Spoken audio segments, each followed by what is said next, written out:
Good morning. Good Sunday morning to you all. I know that the teachers at Jackson Street have been mailing packets, have been getting them ready for you, have been putting them on the bench for you to pick up. And I hope that you all picked up a packet about the vine and the branches. Even though you are getting things from your teachers, it's just going to be nice maybe for us to all be on the same page this morning. Maybe after Brother Mikie's sermon today, or if you get up real early, and then I'm going to go over what the story is about. And those of you that didn't get a packet, so you will know, and if you didn't get one, please contact me and I will make sure you have one, because there's some fun things in it. The Bible lesson for this Sunday morning is about us and about the Lord. That's the main thing. The Lord, when Jesus talked to his disciples, he always gave them a scenario that they could understand, that they could relate to. So he talked about the vine and how the Lord was the vine, and we are the branches that are attached to the vine. And then if we stay close to the vine, we'll thrive, bear fruit. But if we fall away, what happens when we fall away? We wither, we grow weaker. And Jesus said, if you draw near to me, I'll draw near to you. What do you think the Lord means by much fruit, that we would grow much fruit? Do you think we're going to grow apples and oranges? I don't think so. The Bible has many examples of how good spiritual gifts are from the Lord. So if we remain close to him, that's what we'll grow. James 3:18 says, the fruit of goodness is sown in peace by those who make peace. In Galatians 5:22 and 23, it says that the fruit of the Spirit is love, joy, peace, patience, kindness, goodness, faithfulness, gentleness, and self-control. As you can see in these Bible verses, these are the fruits that Jesus is talking about. I'm the vine, and my Father is the vine dresser. So a vine that we would see will bear fruit, or flowers, or leaves. My dad had a blackberry bush in Texas when I was growing up, and every year the blackberries would come, and he would say, how blessed we are that God blessed us again. Of course, he'd always say that blackberry bush paid for itself again and got another cobbler. But our Bible verse today is John 15, verse 1. And Jesus says, I'm the vine and my Father is the vine dresser. Do you know what a vine dresser is? It is the person who cares and feeds the vine. Jesus is the vine and God is the vine dresser. So, what does that make us again? We're going to have a little puppet skit in a minute. So I may ask them a question. We're the branches, right? Y'all can talk. It's okay. Yes, ma'am. Okay. Abide in me. John 15:3. Abide in me and I in you. As the branch cannot bear fruit by itself unless it stays on the vine, neither can you unless you abide in me. So when we stay close to him, like attached.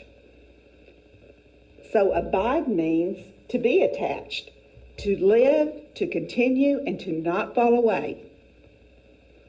Jesus told those disciples, I am the vine, and you are the branches. The disciples knew that Jesus was not talking about fruit, did they? Jesus meant that they would grow in their faith and their belief in God. I'm the vine, and you are the branches. We can listen to our preacher, Brother Mikie, our youth director, Mr. Joel.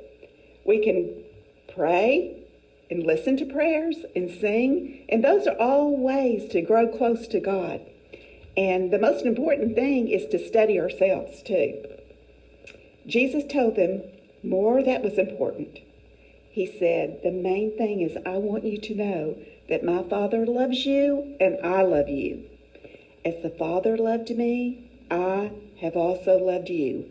John 15:9. Abide in my love. And that's that word again, abide, which means to stay close to him. Now, you'll receive a little packet, and our puppets are going to, and the puppets, the play itself will be in your packet.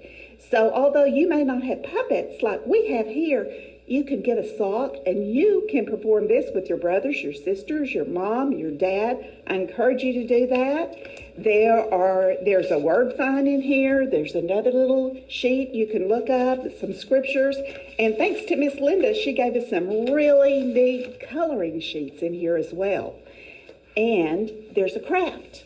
You'll need some glue, and there'll be a trunk and some branches, and there'll be some vines from the trunk. And if you want to make an apple or a pear tree or a plum tree out of it, just use your imagination and do that. Now let's see what our puppets have to say about growing close to God. Good morning. Hello. Kinley, Hello. Hannah, and Tanner. Hello. We'd love to hear what you say. Somebody is going to be, who is Casey? Me. Okay, Casey, tell us your story. Hi, I am KC, Bible investigator. I am on a case. I've been reading in the Bible where Jesus told his disciples, I am the vine, you are the branches. That doesn't make sense. I like being a person. I don't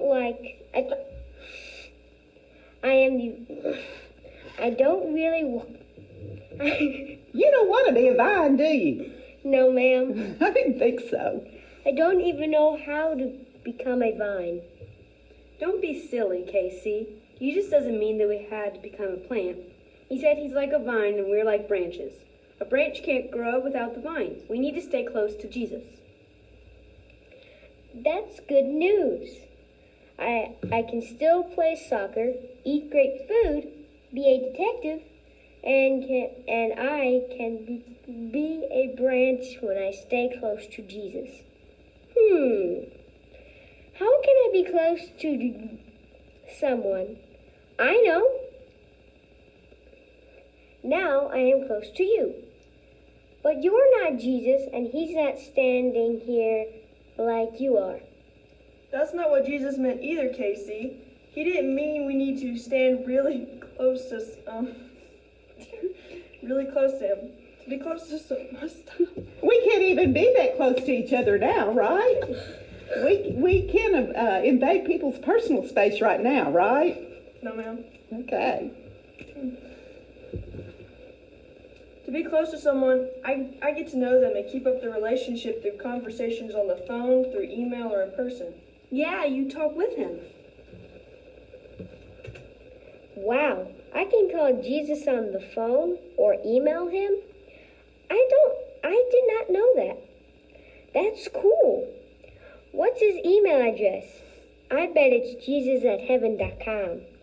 Casey, we can't email Jesus like our friends, but we do the same thing as emailing. It's called talking. We talk with Jesus. You know, like when you hang out with your friends at your house and talk about stuff. Cool. I'll invite Jesus over for games and a sleepover. Or better yet, maybe I need to move into the church and live there. Then I could be with Jesus all the time. You could do that, but I think you should come to Sunday school with me. Our teacher said that we're going to talk about how to keep close to Jesus. Then we won't have to move into the church. Great. Wonderful play. We sure do appreciate the skit. And boys and girls, y'all do this skit at home. You'll have a copy of KC and his helpers and get some socks, make some sock puppets. And I just wanted to read you one more story. And I read this the very first time, but a lot of people couldn't hear me. But this is the way a little boy had thought he would become close to Jesus. And let me just tell you, at the beginning, it's his imagination. What he would imagine, just like Casey said, how wonderful it would be if Jesus could actually come to his house. And in this story, the little boy imagined Jesus was his age because at one time, Jesus was his age. Jesus came to earth as a little baby, and he's been your exact age when he was on earth at one time or the other.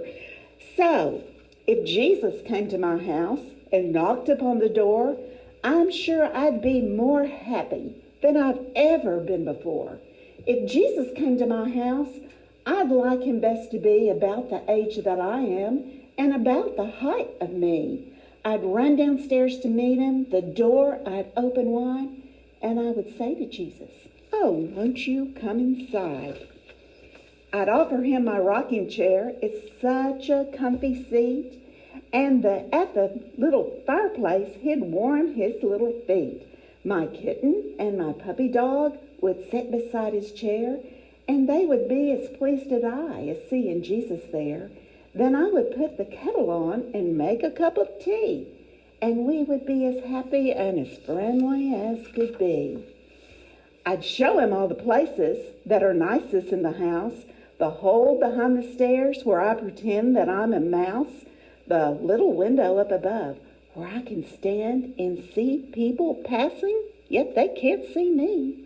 And then I'd show him the corner in the hall where I'm sometimes really frightened by the shadows on the wall. I always have to hurry when I'm going past at night, but hand in hand with Jesus, I'd be perfectly all right. I'd show him round the garden and ask him, please to bless the seeds that I had planted, the peas and watercress, and the flowers I'd planted. If they were blooming on that day, I'd pick a bunch for him to take away. Then, while he held the basket, I would gather 2 or 3 of the roppiest, rosiest apples from my special apple tree. And all the little birds would come and twitter up above for joy at seeing Jesus in the garden that they love. And then we'd play with all my toys, the nicest ones, of course. He should have the longest ride upon my rocking horse. And with my bricks, I'd build for him a palace of his own. And he should be the little king and sit upon the throne. And when we'd done, we'd stack the toys all neatly on the shelf. But first, I'd let him choose and pick the very best one for himself. And when at last the day was done and shadows crossed the sky, and there we'd say goodbye. And he'd perhaps say, thank you for a lovely afternoon. And I would say, I do hope you'll come back very soon. And then he'd smile and wave goodbye, and so would end our day. But all the house would seem to smile because Jesus had been our way. I know that little Jesus can never call on me in the way that I've imagined, like coming over and having tea. But I can go to his house, just like Casey said, and kneel and say a prayer, and I can sing and worship him and talk with him there. And though he may not accompany me on my cozy rocking chair, a lot of other people would be happy sitting there. And I can make him welcome, as he himself has said, by doing things for other folk instead. Because the Bible says when we do something for somebody else, it's like we've done it for Jesus. And though the house is dark at night with shadows on the wall, I never need be frightened when I'm going through the hall. Although I cannot see him just like we see each other, I never need to be frightened. I can understand that he is near and imagine that he holds my hand and drives away all fear. The flowers in my garden he may not pick himself, but someone else would like them upon their mantel shelf or maybe their porch. So if I know of anyone who's older or maybe ill or sad, I can take them there for Jesus' sake and help to make them glad. I can share with Jesus the nicest of my toys by giving them by lending them or giving them to other girls and boys. And though he may not visit me as I have wished he would, and yet even so, he'll bless my house if I am kind and good, which means if we draw near to him, he'll draw near to us. Tanner, would you do the honor of saying a prayer for us before we leave? Yes, ma'am. Thank you. Let's bow our heads. Thank you, God, for everything you've done for us. Thank you for creating this wonderful life and this wonderful world. Thank you for letting us come here today and do a Bible lesson and for us to worship you, God. And please help everyone who's sick. Please make them well, God. Thank you for everything you've done for us. In Jesus' name I pray. Amen.